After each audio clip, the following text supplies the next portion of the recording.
Hey, this is Warren Whitlock here, and we're going to figure out what to do about the AI agents. Have you heard about it? It's in the news everywhere. AI agents. This is the year of agents, and agents are going to take over and do everything. What is an agent, and how is it? How are we already using agents? Because it seems like something big is going to change, but the truth is, it's already happening. First of all, an AI agency, let's have a gap right there, and then you can cut it out later. I'm Warren Whitlock. This is Emerging Technologies with Warren, and I wanted to tell you about AI agents. An AI agent is just a set of instructions that your LLM, large language model, chatbot can use to get something done. What they've expanded is, first of all, we'd go in and we'd ask questions and kept getting the answer. This is what I know as of July 2 years ago. And that got shorter and shorter. Now, when you ask it a question and it doesn't know about the news, it's probably like a couple of months at worst. And what's better, though, is that they now have search engines. So if you have a search engine built in with your AI chatbot, you can pretty much ask it anything you could search for on the internet. And that's what I've been doing. I really switched to today. I use a program called Perplexity, perplexity.ai. We've mentioned it before, but it's replaced every search I use. I have a button on my phone for it. It's in the browser. So when I search the browser, instead of going to Google, actually goes to Perplexity and asks the question. And so over the last year or so, I've changed the way that I write questions. Today, I was thinking about what I could talk to you about and going over my notes, what we've done, what needs to be next. And I said, let me ask Perplexity a question. I said, what are the tech questions that are important in emerging technology? And well, we're going to talk about agents. So let's drill down and tell me what agents are being used right now and which ones are coming up soon. And boy, I figured there's a few things here I haven't talked about. My AI agent, which is Perplexity, went out and asked ChatGPT the latest version as we record that O3 mini that I'm using. And it went out and gathered together research of what it could do. When you work on something longer, it gets better. That's what AI is doing now. And it went out and searched the internet and found some things and came up with a list of everyday tasks that we're using AI for. The first one that it didn't put on the list is the program that I use to create the list. It's replacing search and doing a lot of the work for me. I'm also using a program for email that is doing the same thing. It is now searching all of my Gmail and giving me answers and offering to write me emails in my voice and with information that you can only know if you read my Gmail. That one is local. It's on my machine. It looks at my data. It's not sharing with anybody else. It's not quite training yet. That's the one that we want to get, one that's going to remember.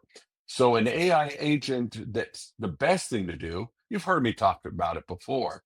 I'm working on getting my new version of my digital twin working, and I'm going to be sharing that with you, hopefully real soon. It's built. I've just got to get some of the operation and feed it some more data about the near future is going to be, you're going to be working with your email program and say, I need to write a letter to the boss and summarize the things I've been working on. Would you read my email for the week and tell me what we're working on? And then the next thing with the Twin Vault, you'll be able to put in information that you know needs to be remembered that maybe doesn't come fluently in email. Documents you get, videos you record, pictures you take. So you want to see, we're using this already. When you get one of those nifty videos that shows you your photos, that's Google or wherever you store your photos, Apple does it, and then sorting and storing your photos and using AI to do that. That's just an AI agent taking care of that. It's not an AI agent that you're going to go, you don't go into your photo app and ask it what the price of tea in Cincinnati is. You use your photo app to do photo things. Uh, as the agents get smarter, you'll be able to have an agent that you talk to that then talks to the other agents. So maybe the picture's not in photos. Maybe the picture's on the internet. It needs to be searched. And maybe the photo is something you sparks an idea of something else you want to do. And you want to ask a question about it. You'll be able to do that instead of having to move the photo around. But right now, the agents are being set up to do these individual tasks. So the smart thing for you to do is to find out and start using them. Any repetitive task, anything when you are interfacing with a computer is going to be done by an AI agent. Chatbots at customer support. I've been catching up on some things lately. Boy, they are getting really good. If it's a corporate chatbot that you're talking to, you get stuck like you do talking to a person, only a lot faster. Instead of trying to get the person to go research your account and come back and say, we don't offer that. I know I looked on your website and talked to your chatbot. I go to the human and they say the same thing. I've been trying to get some little things happening. Somebody gave me a free promotional account and I wanted to upgrade and pay for my family to use it. Yep, no way to do that. I have to go back and buy the thing that I was going to get for free. It's very frustrating. And guess what? No way to complain about it, whether it's a human, a chatbot, or just the text on the screen when you buy it. They didn't do anything wrong. They just didn't do what I needed. We're finding that out a lot faster. And I'm exploring those things because I think that the end user customer experience is important. I'm shopping online like crazy. My wife got flowers for Valentine's Day. Then she got flowers for Valentine's Day because I got a message that the one place I was trying, a new place, wasn't able to deliver flowers on Valentine's Day.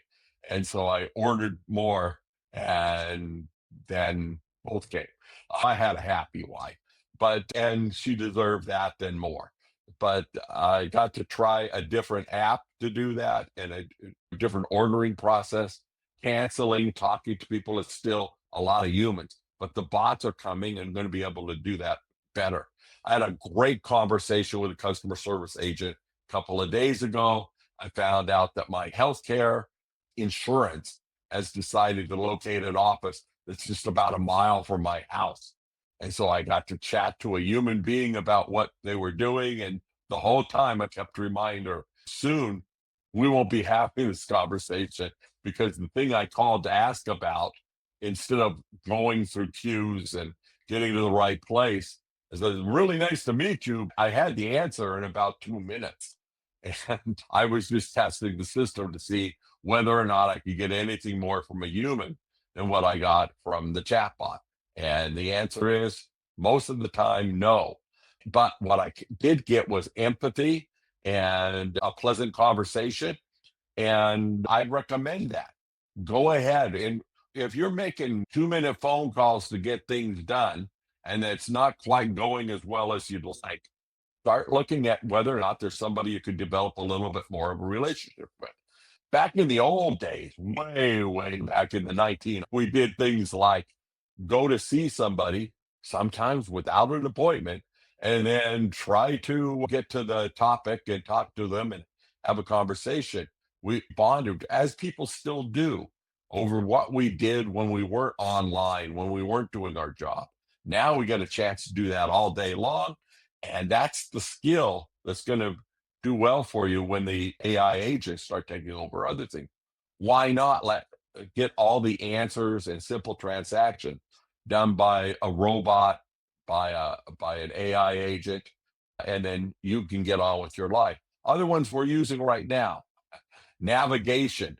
Every time you get your cell phone tells you where to go, yeah, it's navigation. I'm thankful for that all the time. I watch people when I take an Uber, how they just rely on going where the car tells them to go.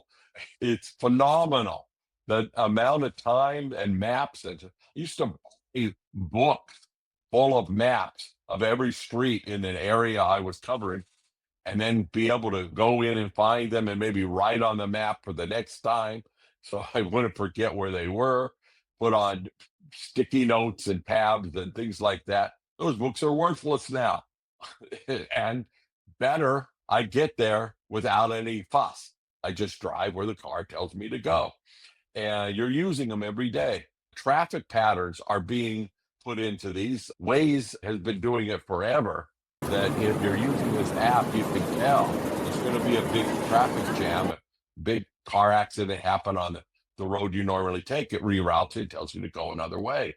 It's so good now that I get in an Uber, the person drives off in a different direction.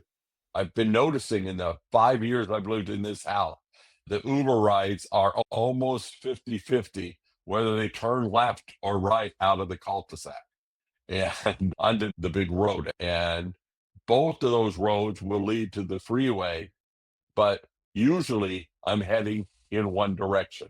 I'm headed east every time I take an Uber, but half of the time it turns west and takes the other road to get to the freeway. Why is that? Because it knows whether or not there's congestion. And that's a thing we use every day. We talked about customer support, home management. We're barely seeing what can be done there. But as devices get enough intelligence to tell what's going on, they're going to be smarter. Wouldn't it be nice if I could get to my streaming channels just by telling the AI where I wanted to go, and it understood what I wanted to do? We've got certain commands we use with the voice commands. My wife doesn't like to use voice command, pushes the buttons, gets to the right place to open up the right channel, to go looking for something. We forget where the shows are that we want to watch. Hey, we watched that. There's a new episode. Where is it? And we'll go open up this one and that one. But when we need one of them, she just lifts up the remote and says the name, and it goes there instantly. And I'm thinking, we ought to use that for everything. We use it for that one because it's off screen when you're trying to find it. But soon your TV will know what it is and will know about your mood because of you were just yelling at somebody on the phone, and then you turn your TV and yell at it, and it will detect that and will say, hey, how about some music or something? I don't know what it's going to do. That's the best part of it. I don't know. I don't have any idea how that TV is going to react with the knowledge it gets from having an ear listening to what's going on in the room and things like that. It won't listen all the time. I'm talking about when you talk to it. I suppose you could have it listen all the time. That's up to you. Let's see. City management is doing that. I'm finding a lot more often I take a road and hit all the lights is green. I don't know how they're doing this. I do know a lot about how traffic signals are managed. It's not an exact amount of time that you're going to wait at every intersection. Try it sometime. How long you wait at an intersection, and it changes. And that's because they have now AI programs working on those kind of things. I don't know how. I think they're pretty much still just not smart, but algorithms. But let's go looking for them. Fraud detection, getting all sorts of things where now you buy something you don't normally buy, and you get a text from the bank and it says, yeah, an unusual transaction. It's creepy when you first get it. I'm like, what does the bank care about where I go and spend money? But it's not the bank. It's the bank's AI giving you a reminder. Once you learn to say, yes, that's me, then it's fine. And when you get one and you look and you say, no, that's not me, then you really appreciate that service. And let's see, translation. Boy, are you using that? I don't know if English is your native language, but I need a translator for just about everything, even languages I speak. Probably could use one for English and closed captioning on real life. I've now got a button on my Mac and I turned it on someplace and had trouble because it kept popping up over everything, right? Written everything that I watched or talked to on screen, Zoom meetings and YouTube videos and phone calls, and they were up there on my screen. And I moved it to the side and I said, "This is fun. I want this around." And then sometimes, oh, I'm getting more out of this content because I'm reading it and listening to it. And then I found the setting yesterday, turned it off. I was tired of it popping up and staying on top of everything. But are you reading this as I'm speaking? A lot of people do. We put the words right on the screen for you, and we don't have to write that down. Following what I'm saying is hard enough. Let the AI do that and take the notes. Every time I go to a meeting, I have a note taker. All the notes are taken. I'm looking forward to the time when all the note takers can go to a meeting, talk to each other, and the humans can stay home. But until we get there, remember, AI is something. This is something that's going to take your job. If you lose your job, it'll be to somebody that knows how to use AI. So do learn how to use it. And mostly AI is there to enhance whatever you're doing, whether it's your job at home or just having fun. The AI agents are coming.